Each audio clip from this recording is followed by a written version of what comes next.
Welcome बच्चों, मेरा नाम धीरज और आप मेरे साथ पढ़ रहे हो चैप्टर लिमिट्स। लिमिट्स में आज का जो हमारा टॉपिक है ना, वो है हमने लिमिट्स टेंड्स टू इन्फिनिटी के बारे में स्टडी करना है। इन्फिनिटी के बारे में, ठीक है। जैसे कि ये दो ग्राफ आपके सामने दिखाई दे रहे हैं। जो पहला ग्राफ है F x equals to 1/x का ग्राफ है, और दूसरा जो ग्राफ है ये F x equals to 1/x² का ग्राफ है, ठीक है। और ये ग्राफ अगर हम यहाँ पर देख रहे हैं लेफ्ट साइड में, तो x की वैल्यू अगर जैसे जैसे बढ़ती जाएगी, x की वैल्यू जैसे जैसे बढ़ती जाएगी y की वैल्यू छोटी होती जाती है, ठीक है। x की वैल्यू जैसे जैसे बढ़ती जाएगी y की वैल्यू छोटी होती जाएगी, और जैसे जैसे x टेंड्स टू बहुत दूर जाकर इन्फिनिटी हो जाएगा तो y की वैल्यू भी क्लोज टू 0 होती जाएगी, ठीक है ना, ठीक है। इसी तरीके से यहाँ पर भी देखें तो x की वैल्यू जैसे जैसे बढ़ती जाएगी नेगेटिव साइड में, तो y की वैल्यू ये 0 होती जाएगी। अभी मैंने यहाँ इसको टच नहीं किया है, ध्यान से देखो, लेकिन ये बहुत इन्फिनिटी में जाने के बाद सिचुएशन ऐसी ही आ जाएगी कि मर्ज होने की तैयारी हो सकती है, लेकिन वो सिचुएशन बहुत दूर है, सही है। तो मैं यहाँ पर समझूं कि अगर मैं 1/x में limit x tends to infinity डालता हूँ, तो आंसर क्या आता है 0, ठीक है ना। y की वैल्यू 0 आती है। ग्राफ हमारे को समझा रहा है, ठीक है, कि जब आज नहीं तो ये कल नहीं तो बहुत दूर जाने के बाद ये वैल्यू टच कर जाएगी इसको। तो as x tends to 0 y is equals to 0, ठीक है। और यहाँ पर मैं देखूं कि एज 1 अगर x लिखा हुआ है, और अगर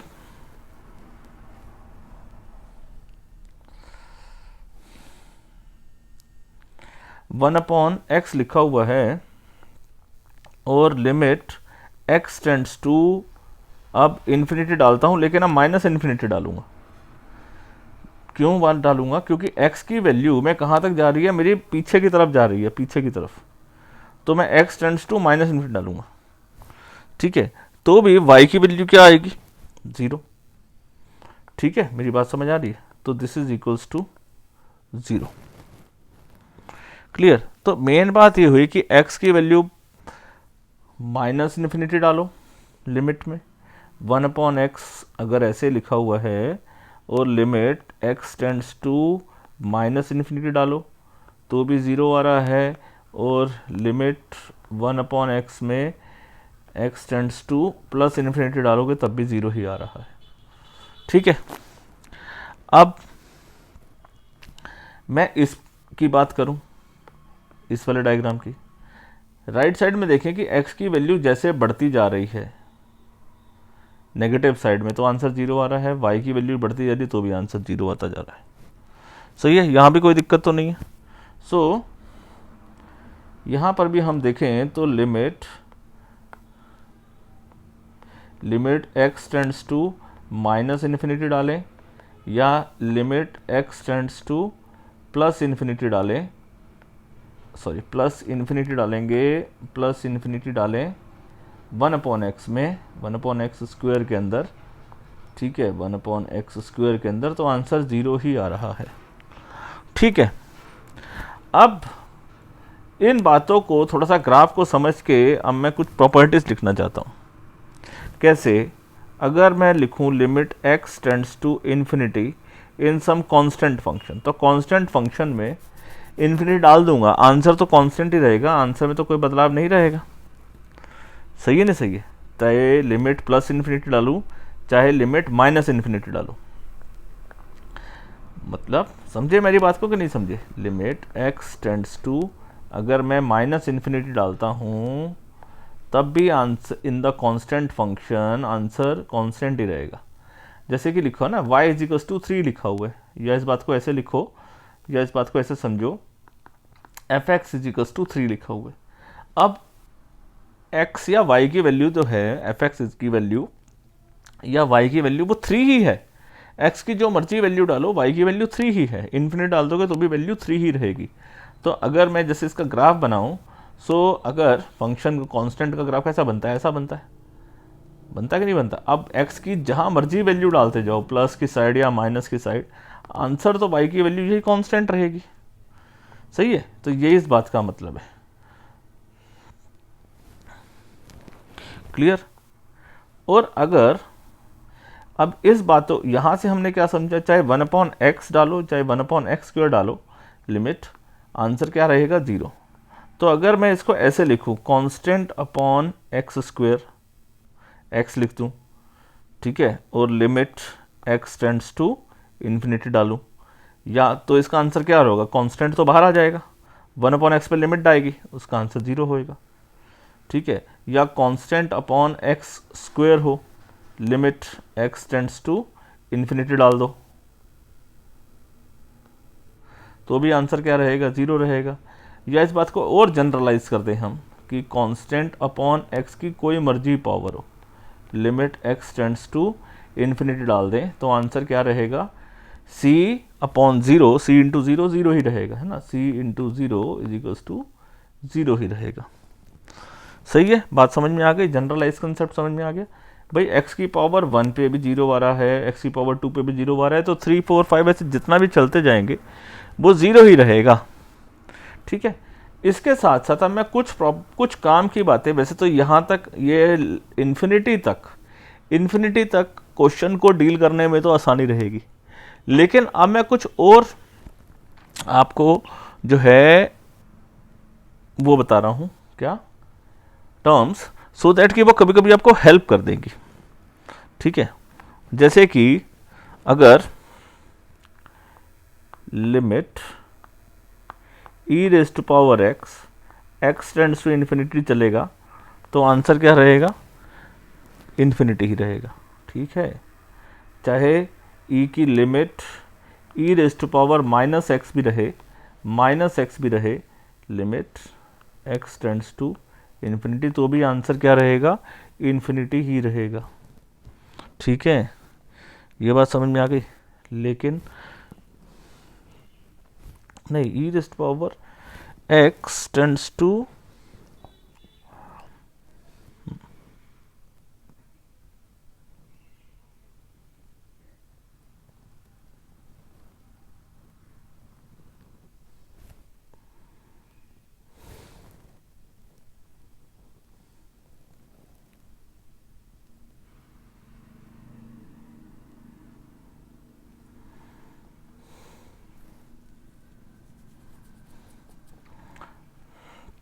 मैं इसको दोबारा लिखता हूँ एक बार। देखो, मेरे को थोड़ी सी ना जगह भी चाहिए है।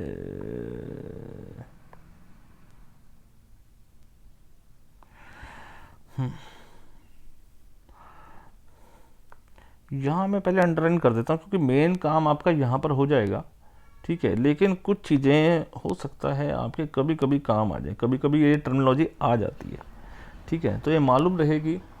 So this will help. क्या e⁻x में limit x tends to infinity रखेंगे, e⁻x में limit x tends to infinity रहेगा, तो इसका आंसर भी जो रहेगा वो इन्फिनिटी ही रहेगा। ठीक है, चाहे प्लस इन्फिनिटी लिखें चाहे माइनस इन्फिनिटी लिखें। ठीक है, इसी तरीके से अगर e⁻−x में limit x tends to infinity रख रहे हैं, limit x tends to infinity रख रहे हैं, चाहे प्लस इन्फिनिटी रख रहे हैं चाहे माइनस इन्फिनिटी रख रहे हैं, तो आंसर क्या रहेगा? 0 हो जाएगा। क्यों हो जाएगा? देखो, मेरे को एक बात बताओ, e⁻x, ध्यान से समझे, e⁻−x है, इसको कैसे लिखोगे? क्या लिखोगे? ऐसे x लिखोगे। e⁻x तो जब इन्फिनिटी डालेंगे तो इसका आंसर इन्फिनिटी हो जाएगा, तो 1/∞ हो जाएगा, तो 1/∞ क्या होता है? 0 हो जाता है। ठीक है ना, इसलिए ये 0 हो जाएगा। ठीक है, बात समझ आ गई? तो मैं इसको इसके सामने ही लिख देता हूँ। एक ये प्रॉपर्टी हो गई, यहाँ मैं दोनों ही लिख रहा हूँ एक साथ, प्लस और माइनस, ताकि आपको, मेरे पास स्पेस भी नहीं है और मेरे को कम स्पेस में अंदर ही ज़्यादा काम करना है। इसी तरीके से अगर a⁻x हो, a मतलब कोई भी नंबर, 2a मतलब कांस्टेंट नंबर, ठीक है, और x टेंड्स टू इन्फिनिटी डाला जाए तो भी इसका आंसर क्या रहता है, 0 ही रहता है। ठीक है, लेकिन इस बात का ध्यान रखना है कि जो a की वैल्यू है वो 1 से मॉड a में a की वैल्यू क्या रहेगी, 1 से छोटी रहेगी, मतलब 0 और 1 के बीच में रहेगी। सही है। और अगर a raise to power x में limit x tends to infinity डालें और मॉड a की वैल्यू 1 से बड़ी है, तब इसका आंसर क्या रहेगा, इन्फिनिटी रहेगा। अगर 1 से छोटी है, नेचुरल सी बात है, मतलब 0 से 1 के बीच में है तो आंसर 0 रहेगा, 1 से बड़ा है तो आंसर क्या रहेगा, इन्फिनिटी रहेगा। ठीक है। log of x raise to power a, log of x raise to power a, limit x tends to 0 के राइट साइड रहेगी, तब आंसर जो है इसका माइनस इन्फिनिटी रहेगा। और limit of x raise to power a, log of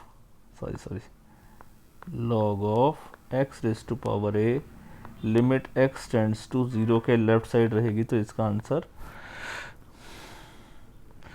0 के अगर हम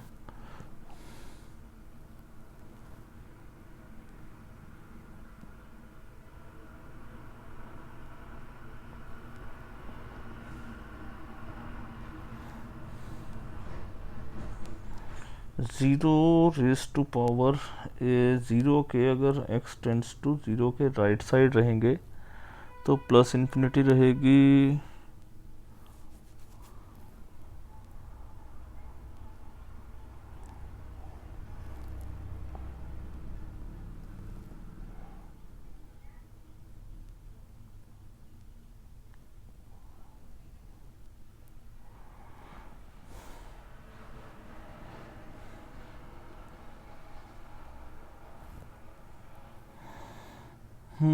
एक्चुअली इसमें x की वैल्यू ना नेगेटिव डालते ही नहीं है, लॉग में ना x जो टर्म है ये नेगेटिव, x लॉग में x नेगेटिव होता ही नहीं है, तभी मैं कि इसको हम ऐसे नहीं लिख सकते ना।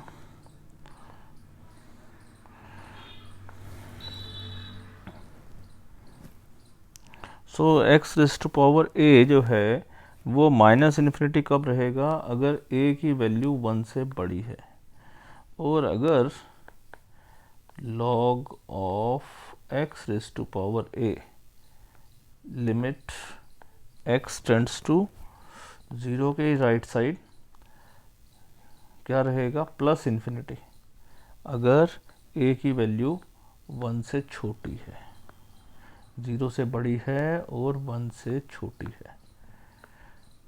ठीक है। एक्चुअली जैसे ये थोड़ी बातें आपको तब समझ में आएंगी अच्छे से जब हमने लॉग का कंसेप्ट थोड़ा सा और गहरे में कर लेंगे। तो ये अभी वैसे डोंट वरी, ये अभी बहुत ही कम या ना के बराबर ही सवाल होने वाली है, चिंता करने की कोई ज़रूरत नहीं है, ये आपसे प्रश्न नहीं होंगे। चलो करते हैं। अब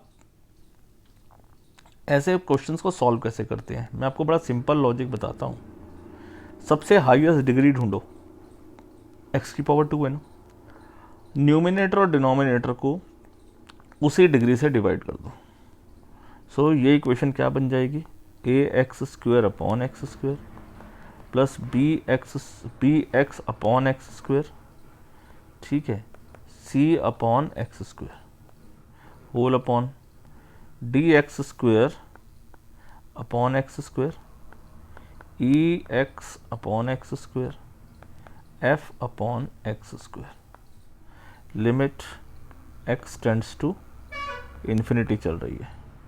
अब यहाँ पर क्या हो गया, a plus b upon x plus c upon x² whole upon d plus e upon x plus f upon x², limit x tends to infinity चल रही है। अब जब आप डालेंगे तो कांस्टेंट में तो कोई फ़र्क नहीं पड़ता, अभी हमने पढ़ा है, डिनोमिनेटर में आ जाएगा तो ये पोर्शन 0 और ये वाला पोर्शन 0, ठीक है जी, और ये पोर्शन 0, तो इसका मतलब a plus 0 whole upon d plus 0 plus 0 is equals to, answer आ गया A/D। अब इस ऑब्जर्वेशन से हमको एक बात समझ में आती है, क्वेश्चन अगर यूनिफॉर्म हो तो जो सबसे बड़ी डिग्री है उसका जो कोफिशिएंट है ना वो उसका आंसर होगा। ठीक है, देखते हैं अभी और आगे प्रैक्टिस करते हैं। ठीक है, अपनी आंखें नाक कान खुले रखने चलना। ठीक है,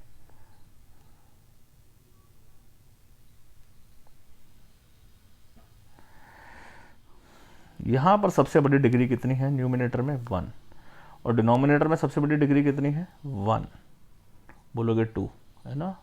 अरे स्क्वायर रूट भी तो देखो, तो एक्स स्क्वायर को स्क्वायर रूट लग जाएगा तो एक्स ही तो रह गया, तो डिग्री 1 ही है। सही है, तो न्यूमिनेटर और डिनोमिनेटर को एक्स से ही डिवाइड करना है। So this will become limit x tends to infinity, ये हो गया 5x upon x minus 6 upon x whole upon, root में ही लिखना है आपको। कैसे लिखेंगे, 4x square upon x square, नहीं, प्लस 9 अपॉन एक्स स्क्वायर। बोलो समझ में आ रहा है नहीं आ रहा है? अरे x को आप ऐसे नहीं लिख सकते, रूट में एक्स स्क्वायर। तो न्यूमिनेटर मैंने x से डिवाइड किया और डिनोमिनेटर में रूट एक्स स्क्वायर से डिवाइड किया। सही है नहीं सही है, बस और क्या करना था। अब ये इससे कैंसिल हो गया तो क्या बच गया यहाँ पर, 5 minus 6 upon x whole upon, root में चेक करें तो क्या लिखा हुआ है 4 plus 9 upon x square, limit x tends to infinity. ठीक है, अब मेरे को ना इसी पोर्शन में ही ख़त्म करना है, तो मैं थोड़ा सा इसको सरका रहा हूँ भाई। ठीक है,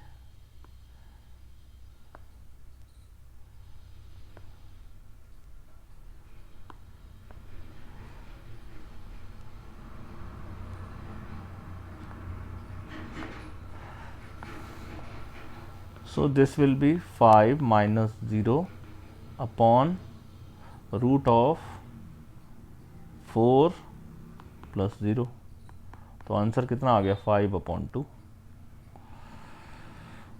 समझ गए? तो मैंने क्या बोला था, हाईएस्ट डिग्री, इसका हाईएस्ट डिग्री 1 है तो इसका कोफिशिएंट है 5 और इसका है 4, तो 5 अपॉन 4 का रूट हो गया, मतलब बेसिकली 2, आंसर आ गया। अब ऐसे क्वेश्चन में अब तो समझ गए होंगे कि रूट में है तो कैसे करेंगे, न्यूमिनेटर और डिनोमिनेटर में किससे मल्टीप्लाई करना है, यहाँ पर डिवाइड किससे करना है, रूट एक्स स्क्वायर से। सही है ना। So root of 3x square, 3x square upon x square minus 1 upon x square plus 2x square upon x square minus 1 upon x square. Numerator और डिनोमिनेटर में हमने x से डिवाइड किया है। सही है, और यहाँ पर क्या किया, 4x upon x upon plus 3 upon x, limit x tends to infinity. So this will be 3 plus 3 minus 1 upon x square plus 2 minus 1 upon x square whole upon में 4 plus 3 upon x, limit x tends to infinity. अब limit डालेंगे तो क्या बच जाएगा, numerator में बचेगा 3, यहाँ बचेगा 2, यहाँ बचेगा 4। This is my required answer. ठीक है, यहाँ तक मेरी बात समझ में आ गई।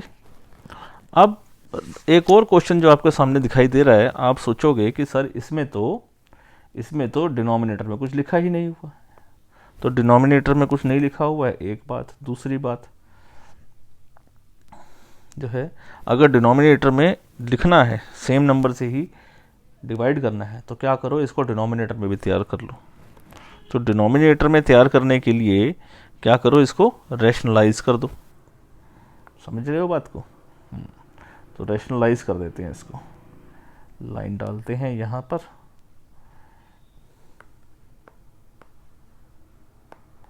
ओके चलो, तो इसको सीधा रैशनलाइज करते हैं।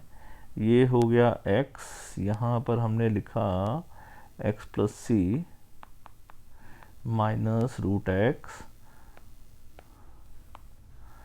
इंटू किससे मल्टीप्लाई करेंगे, x plus c plus of root x से। ये सारी की सारी गेम जो है वो डिनोमिनेटर को तैयारी करने के लिए ली जा रही है, ठीक है। तो दिस मल्टीप्लाई एंड डिवाइड कर दिया हमने किससे, x प्लस सी से, ठीक है।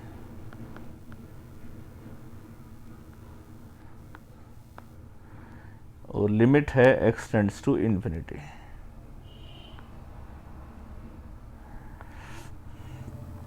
Limit x tends to infinity. तो न्यूमिनेटर में क्या आ रहा है बात, x, और ये आ रहा है x plus c minus x. Denominator को देखें तो कैसे लिखा हुआ आ रहा है, root of x plus c plus root of x। Limit x tends to infinity, limit x tends to infinity.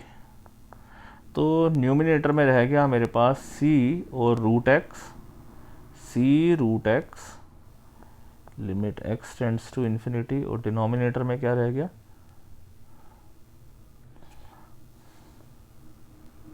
Root of x plus c plus root of x, ठीक है। अब न्यूमिनेटर और डिनोमिनेटर को किससे डिवाइड कर दोगे, root x से, सही है। तो c root x upon root x whole upon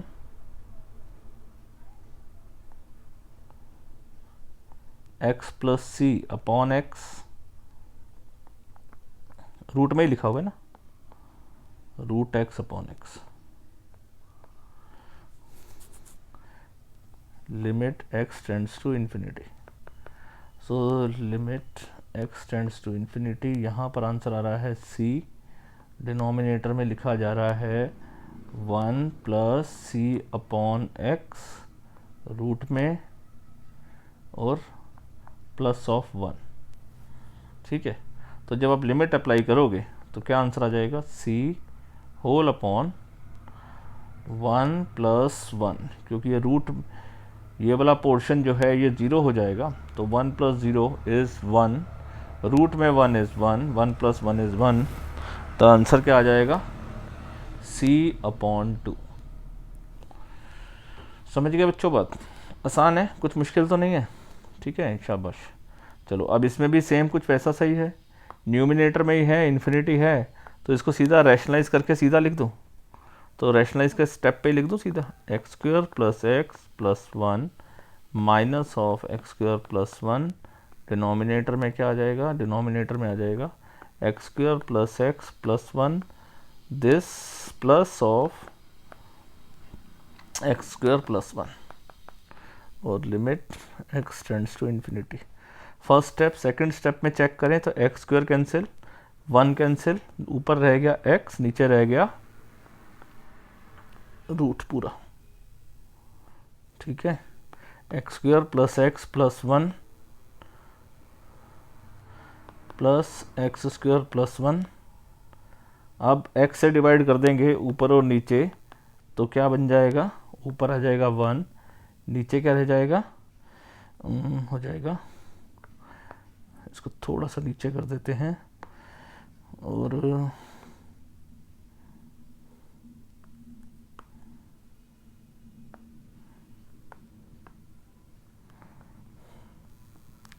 limit x tends to infinity चल रही है। न्यूमिनेटर और डिनोमिनेटर को x से ही डिवाइड कर दिया, तो ये बच गया 1, यहाँ बचेगा, रूट में आ जाएगा तो क्या होगा, x square by x square, है ना। तो ये आ जाएगा 1 plus 1 upon x plus 1 upon x square, ठीक है, प्लस रूट में 1 प्लस 1 अपॉन एक्स स्क्वायर, ठीक है जी। अब इसमें लिमिट अप्लाई करोगे तो आंसर क्या आएगा, 1 अपॉन 1 प्लस 1, ठीक है, क्योंकि ये ज़ीरो हो जाएगा, ये ज़ीरो हो जाएगा, ये ज़ीरो हो जाएगा। तो यहाँ लेफ्ट साइड में क्या बचेगा, रूट 1 इज़ 1 और 1, सही है। तो 1 + 1 इज़ 2, तो 1/1 + 1 आ जाएगा विच इज़ 1/2। बस हो गया काम। अब राइट साइड में इसको चेक करते हैं कि इसको कैसे करा जाए। ये 1 + 2 + 3 टिल n लिखा हुआ है, तो ये sum of n terms of AP हो गया, जिसका आंसर क्या होता है, पहले इसको सिंप्लीफाइड फॉर्म में लिखो, n × n + 1/2 होता है इसका आंसर, ठीक है। होल अपॉन में n² लिखा हुआ है, होल अपॉन में n² लिखा हुआ है। So limit n tend to infinity. अब एक बात को देखें तो एक n से एक n² कैंसिल हो गया, नीचे एक n बचा हुआ और एक 2 बचा हुआ है। सो दिस विल बी क्या हुआ आपका n + 1/2n, और लिमिट क्या बचा हुआ है, n टेंड टू इन्फिनिटी। अब n से ही ऊपर नीचे डिवाइड कर दो, ठीक है। तो क्या हो जाएगा, 1 + 1/n whole upon 2n/n, limit n tend to infinity. तो अब लिमिट डालेंगे तो क्या हो जाएगा, 1 + 0 होल अपॉन में 2 × 1, तो आंसर क्या आ जाएगा, 1/2, ठीक है। 1 + 0 इज़ 1, 2 × 1 इज़ 2, तो this is your required answer.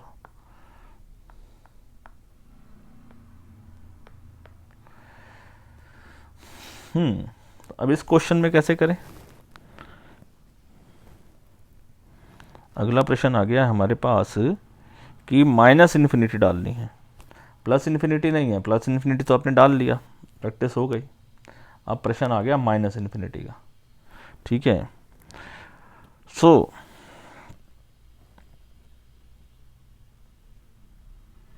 हम एक काम करते हैं, लेट, हमको तो +इन्फिनिटी डालनी आती है ना, जो y है मान लेते हैं y = -x, ठीक है, y = -x।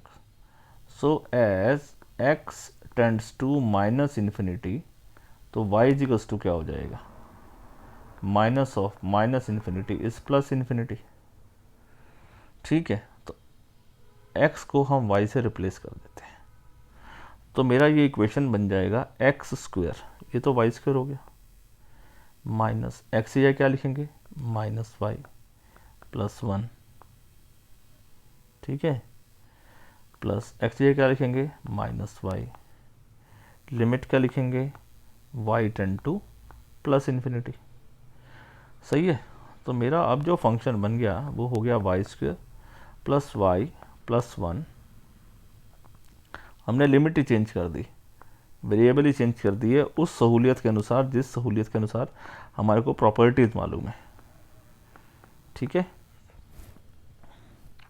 अब इसको रैशनलाइज कर दो, तो क्या बन जाएगा, y² + y + 1 -y² whole upon में कैसे लिखेंगे, y² + y + 1 रूट में +y, limit y tend to infinity है।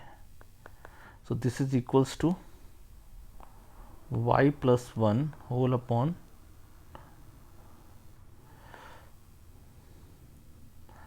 y² + y + 1 + y, और लिमिट जो आएगी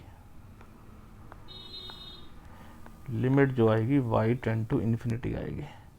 अब y से आप डिवाइड करो, अगले पेज पे ही कर देते हैं, थोड़ी जगह मैंने छोड़ी हुई है।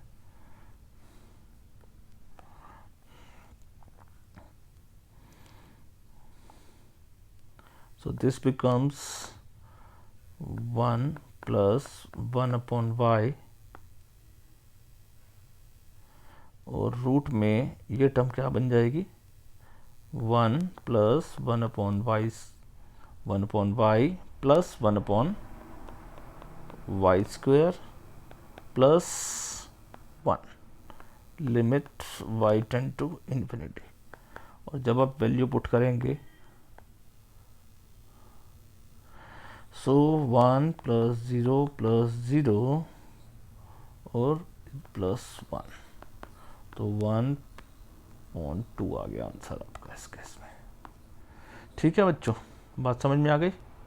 तो अल्टीमेटली हमने लॉजिक क्या समझा गया है कि किसी भी तरीके से हमको न्यूमिनेटर और डिनोमिनेटर की फॉर्म में कन्वर्ट करना है, ठीक है, और हाईएस्ट डिग्री से डिवाइड करना है। हाईएस्ट डिग्री से डिवाइड करने के बाद आप क्वेश्चन को सिंप्लीफाई कर सकते हो। सही है, मोर और लेस एक ही पैटर्न बन रहा है। ये कुछ प्रॉपर्टीज़ कभी कभी काम आएंगी, देखो मैंने आपको बोला था कि अभी रिसेंटली काम नहीं आएंगी, ठीक है, ऐसा कुछ नहीं। ये प्रॉपर्टी बहुत समय के बाद काम आएगी, अभी एक चिंता करने की कोई ज़रूरत नहीं है, बिल्कुल कोई ज़रूरत नहीं है, ठीक है। एक्सपोनेंशियल लॉगरिथमिक फंक्शन आप अभी समझेंगे ना, फिर आपको और अच्छे से समझ में आएंगी ये बातें, ठीक है। तो आज हमारा लिमिट टेंड्स टू इन्फिनिटी वाला कंसेप्ट हुआ ख़त्म, ठीक है। तो अब धीरे धीरे जो है, अब अगली कंसेप्ट में हम ट्रिग्नोमेट्रिक कंसेप्ट में जाएंगे, ठीक है। सो नेक्स्ट क्लास में जल्दी मिलते हैं। Till then bye bye.